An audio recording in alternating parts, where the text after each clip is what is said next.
Again, is there a different type of atmosphere or different environment, knowing that you guys are starting the Big 12 conference?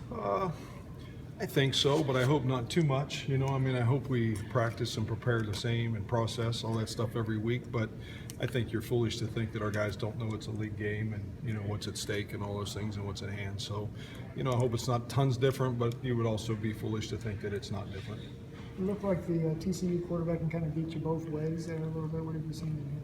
Just that, he's, I think the first couple games made some great plays with his feet. Threw a couple really good balls, and you got to be smart with him.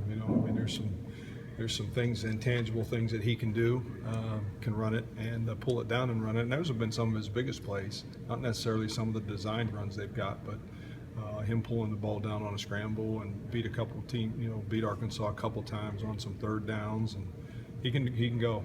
Does UNI prepare you at all a little for that? Of seeing a dual threat quarterback like that? I think so. It's different. It's different. Talented speed guy like him, no doubt, but a little bit different philosophy. You don't see the Q powers. Their runs where there's some designed runs, but not near like Northern Iowa. What do you think of how Payne played? I think he played well. He's been, obviously getting back healthier. I think it was a great growing experience for him, with the idea that he's coming back off of an injury. Was really pleased with him. He was not at his best. He'll get better and better, and I think. But again, he came out healthy, and he'll be much better than he was a week ago. Is part of that kind of shaking some rust off of him? Oh, I think so, and I think I think all of us, the insecurities of how does it really feel, what's really going to happen out there, and just some of those things that make you a little bit nervous when you've been hurt with that injury before. But he's flying around out there today, so it was a good day for him. I think it's helped him. I think it's helped his confidence as much as anything. When he is at like 100% knocked off that rush, what does he bring? Oh, he can cover, and he can run guys down, and he can play any of the 5 positions really that we have in the back end, and those are the kind of guys that we'll continue to look for in recruiting.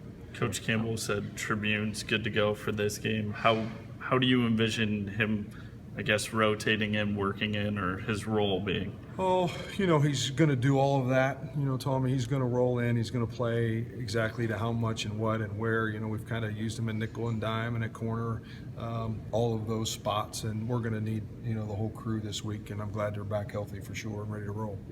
How close do you think Payne is to getting back to that? I don't know. I guess I don't have enough initials behind my name to know that specifically, but I know he's better today than he was last Tuesday. That part I can tell you. Just a smile on his face and running around and competing, and he was himself today a little bit. So that's fun to watch. I know you were asked after the Northern Iowa game what factor of luck plays into the turnover, getting turnovers, forcing them. Is it a matter when they don't come? Is it a matter of you don't want to overemphasize? You know what I mean? You just keep doing your thing. Yeah. You just keep doing your thing. They're going to come. You got to believe in it, and we'll get some. And when it starts, it happens. And I believe our guys work at it. And we haven't had a lot of. We got the one opportunity and haven't had a ton. We haven't created a ton of them either. The ball hasn't been in the air a bunch. Some of those things, but they'll come. Been doing this long enough. They'll come and. Probably sometimes when you least expect it, and then all of a sudden everybody thinks they can get one, and it becomes mental. Is it strange how there's a contagious element, it seems like, to that? Oh yeah, it's both ways too. Yeah. It's crazy. You work on it, and nothing happens, and sometimes you don't work on it for 4 days, and you go into a game, and all of a sudden you get 3. There's 2 sides to it too. Yeah. That's the other side. And both of those teams that we just played. Their last 5 games, both of them, if you would research, they have done an incredible job of taking care of the ball. That's why they've had success. And those teams are hard to get the ball from. You got to really be in the right spot and do the right things. But there's a reason why they haven't turned it over and have had some success. So there's 2 sides to both of it.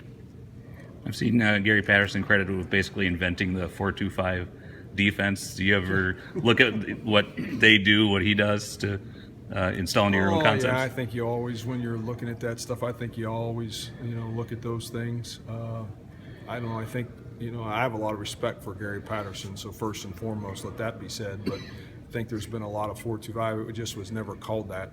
We're playing a lot of the same defense back, shoot back in the 90s and 80s, and it just was never called 4-2-5. It was called nickel, and it was different. But tremendous amount of respect. I've followed his career, and he's good friends with Coach Kill, and who I'm a good friend with, and those kind of things. So always have watched their defenses, have great respect for them, and we're playing a 4-2-5 too. So I'm glad we jumped on board of his invention.